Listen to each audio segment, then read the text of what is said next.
The issues. Number 1, about the true messages of worship God in spirit and truth. This doesn't mean to reject God's will about representations and kneeling to the things related to God. Number 2, and about penitence.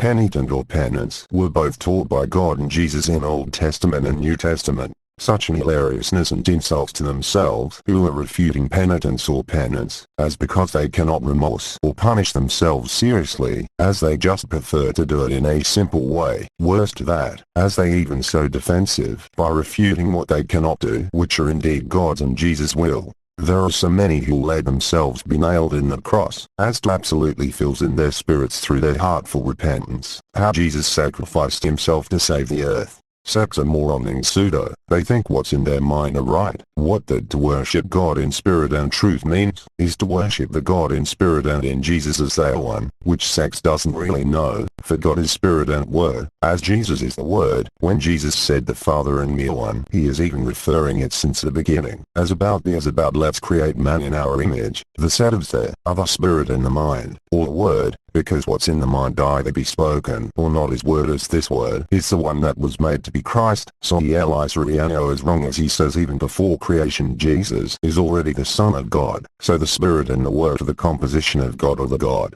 So this words worship the God in spirit and truth, stupidly being used by the shameless sects to assail the existing Church of God and Jesus, not knowing it is the God and Jesus that they are persecuting, for they are destroying what God's and Jesus. That words worship the God in spirit and truth doesn't mean to kneel to the things related to God as prohibited, and the word worship has many meaning, so you peoples don't be stupid or be so moron. Try to know how to select the right meaning being meant by the speaker or writer.